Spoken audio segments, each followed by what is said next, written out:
Lee Rotatore.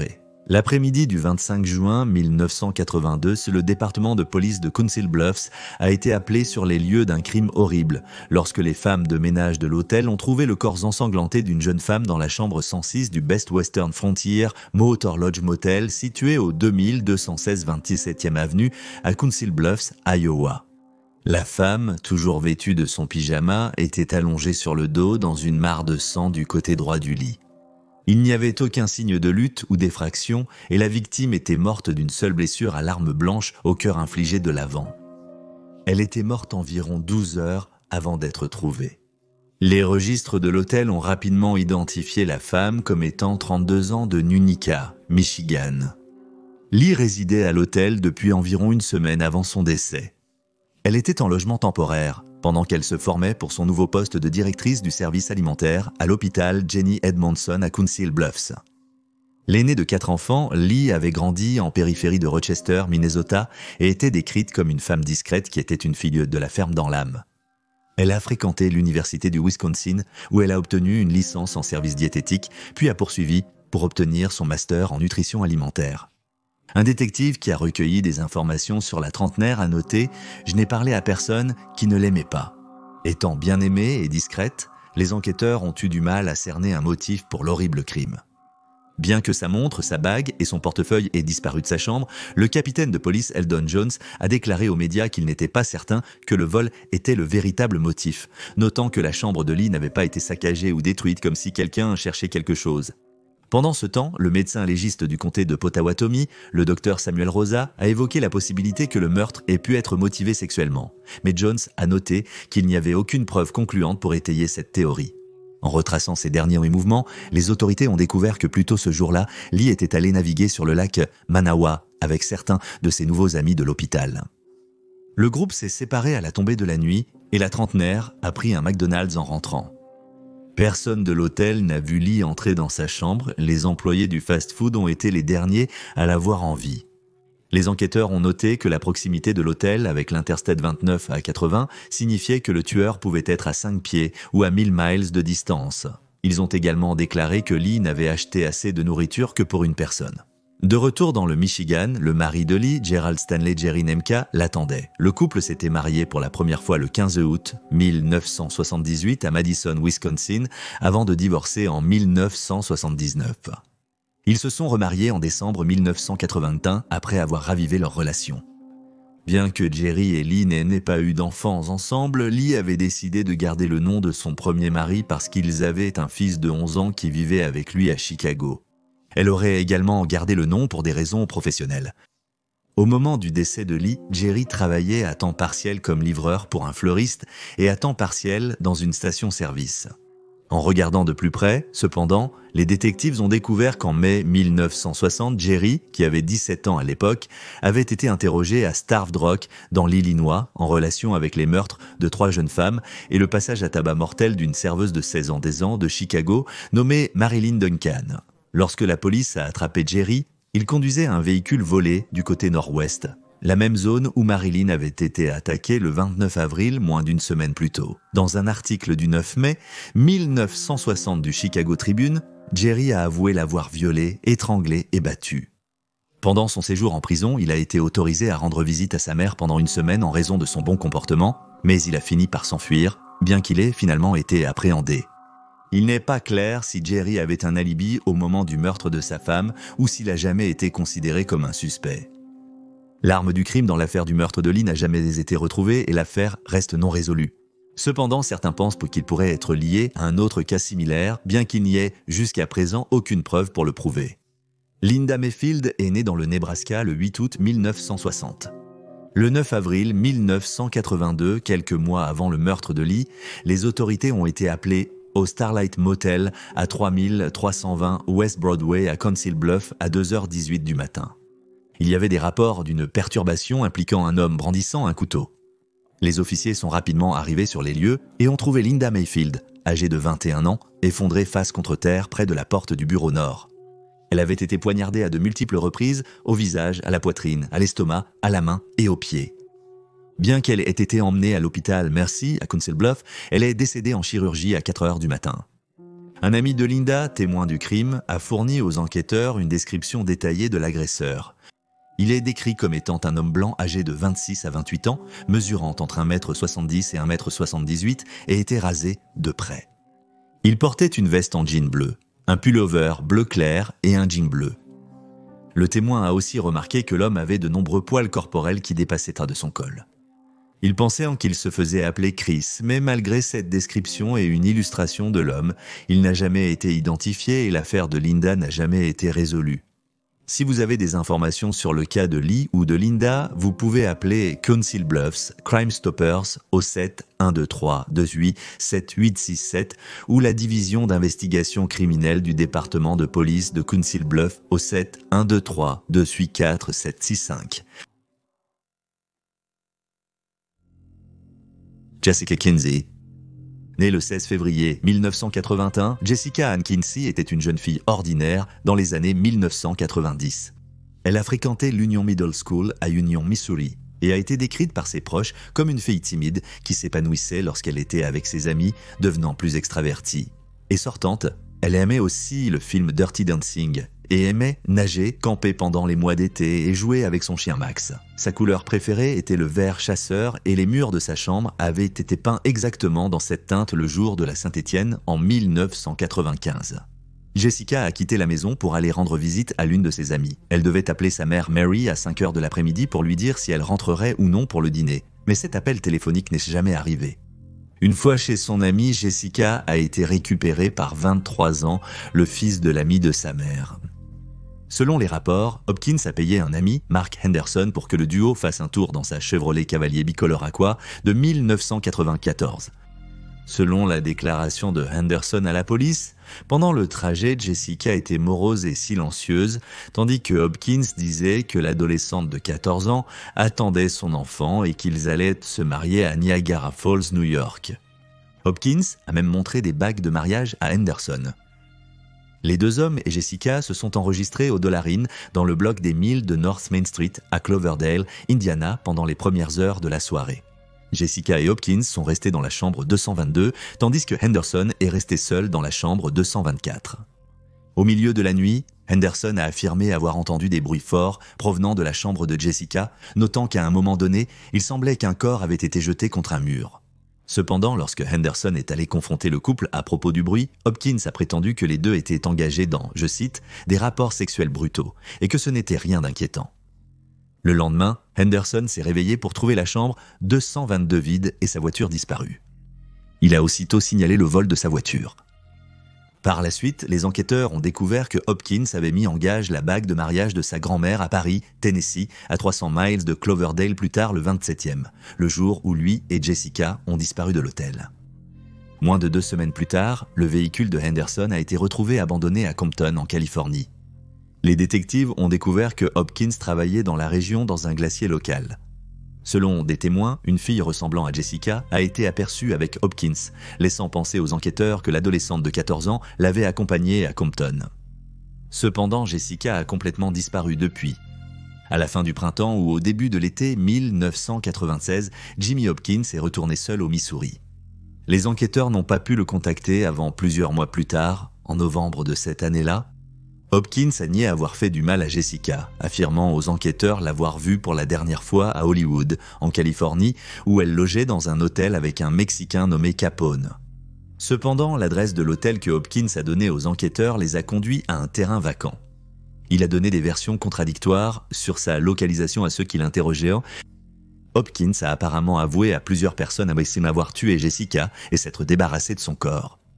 Mary, la mère de Jessica, a affirmé que Hopkins l'a harcelée pendant des années par la suite, la narguant et lui criant dessus à travers les parkings, lui disant que Jessica était morte et qu'elle devrait passer à autre chose. Malgré des approches annuelles des autorités, Hopkins a systématiquement fait appel à un avocat et refusé de parler.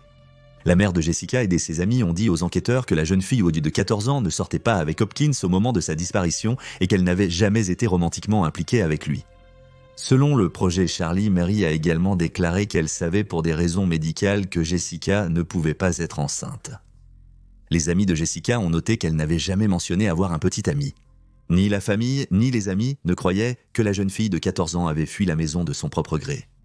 Cependant, Mary a dit que sa fille elle était naïve et qu'elle aurait fait confiance à Hopkins car elle le connaissait depuis son enfance. Frustrant cependant, aucune réponse n'est jamais venue dans le cas de Jessica. En avril 2008, Hopkins a menotté sa femme, Anna, 30 ans, et l'a tuée par balle dans leur maison à Joplin, Missouri.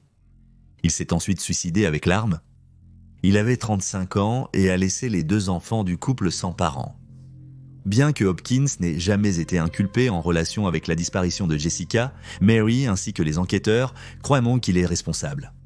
En apprenant la mort du couple, Mary a dit, je cite, « Je pense que Jimmy Hopkins est la seule personne qui savait ce qui est arrivé à ma fille et il est la seule personne qui savait où il a enterré le corps. » Les amis d'école de Jessica pensent toujours à elle.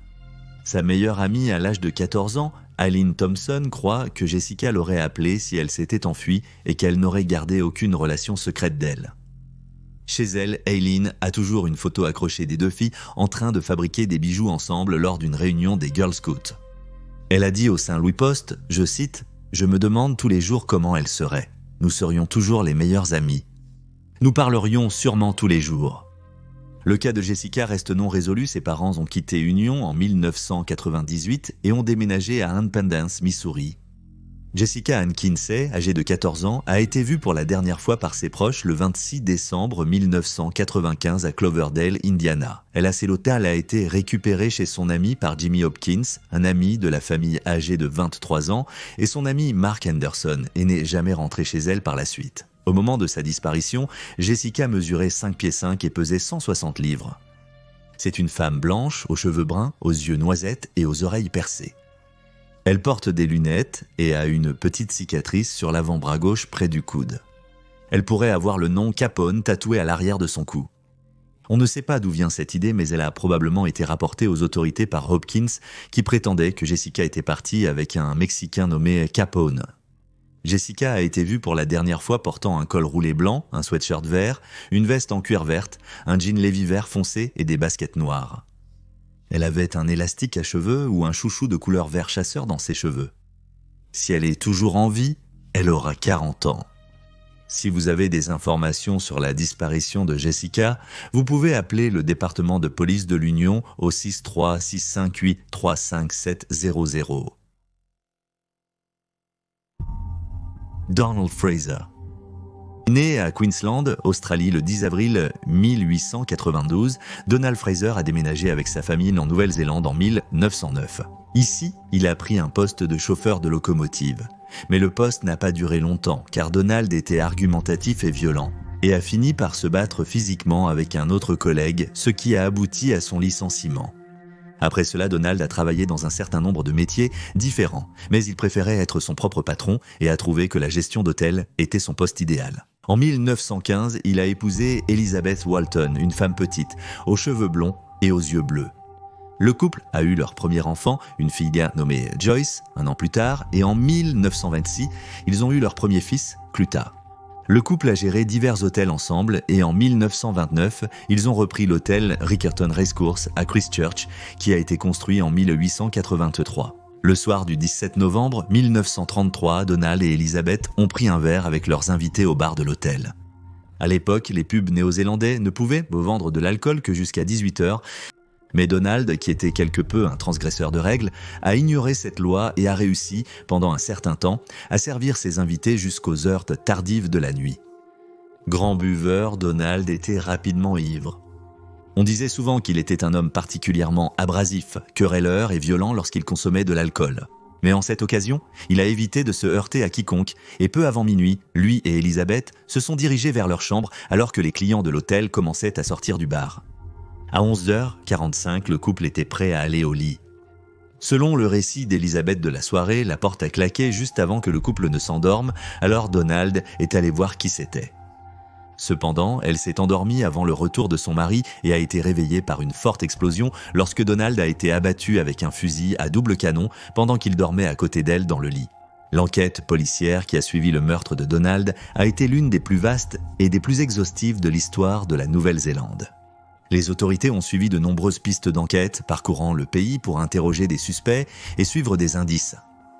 Donald était connu pour commencer des bagarres et expulser régulièrement des gens de son hôtel. Cela, combiné à son mode de vie effréné et risqué, qui impliquait des jeux d'argent et des délits mineurs, signifiait que les détectives ne manquaient pas de suspects potentiels. L'une des principales découvertes lors de l'enquête initiale était une empreinte de pas située sur le palier de l'escalier de secours à l'extérieur de la chambre du couple. On pense généralement que le meurtrier a fui la scène en utilisant la véranda, et il a été noté que l'empreinte avait été faite par une chaussure à semelle en caoutchouc. En conséquence, tout le monde dans le bâtiment a eu ses chaussures examinées pour voir si elles pouvaient correspondre à la scène du crime. Les propres chaussures de Donald, une paire de galoches en caoutchouc, ont été écartées comme correspondants. Les détectives ont posé des questions dans les magasins de chaussures et les entrepôts locaux dans une tentative de retracer la marque et le modèle de chaussures qui laisserait en une empreinte similaire. Finalement, la police a déterminé que cette empreinte appartenait à un ami de la fille du couple, Joyce, âgée de 16 ans, qui rendait apparemment des visites nocturnes à l'adolescente. Cependant, ce jeune homme n'a jamais été considéré comme un suspect dans cette affaire. Dans les jours après le crime, Elizabeth a subi un interrogatoire poussé. Elle a maintenu son histoire selon laquelle le couple avait un mariage heureux, n'avait aucun souci, et que la nuit du tir, elle dormait profondément et a été réveillée par le coup de feu. À son réveil, elle n'a pas vu l'agresseur. Cependant, les enquêteurs ont remarqué que lorsqu'ils sont arrivés sur les lieux, le côté du lit d'Elizabeth était soigneusement fait et ne semblait pas avoir été dormi, ni son oreiller. Un médecin qui l'a examiné le lendemain n'a trouvé aucune ecchymose sur sa peau due au recul de l'arme, ni aucune poudre à canon sur sa chemise de nuit. De plus, la famille ne gardait aucune arme sur la propriété. Il n'est pas clair si Elizabeth savait même comment tirer avec une arme à feu. Cependant, les autorités ont ensuite découvert qu'Elizabeth mentait sur l'état du mariage du couple. Des rapports indiquent que dans les semaines avant le meurtre, Donald et Elizabeth avaient envisagé une séparation ou un divorce. Donald a même parlé d'installer sa maîtresse en tant que propriétaire de l'hôtel. Elizabeth avait découvert l'affaire de Donald à peu près à la même époque. Donald avait fait la connaissance d'Eileen Hardcastle grâce à un ami qu'ils avaient en commun. Eileen vivait à Wellington, mais comme Donald devait s'y rendre fréquemment pour des réunions, le couple pouvait se voir assez régulièrement. Après avoir découvert la vérité, Elizabeth et son mari ont eu une dispute houleuse durant laquelle elle a découpé ses vêtements en morceaux. Donald a raconté l'histoire dans une lettre à Eileen et les enquêteurs ont découvert des vêtements déchirés dans leur chambre. Alors que les autorités avaient écarté Elizabeth comme suspecte possible, elles sont revenues sur elle suite à la découverte de l'affaire de Donald. Cependant, Elizabeth, fatiguée et en colère, a refusé de parler avec la police. Elle a également engagé l'un des meilleurs avocats pénalistes de la ville, un homme nommé Charles Thomas, qui a essentiellement empêché les détectives de lui parler.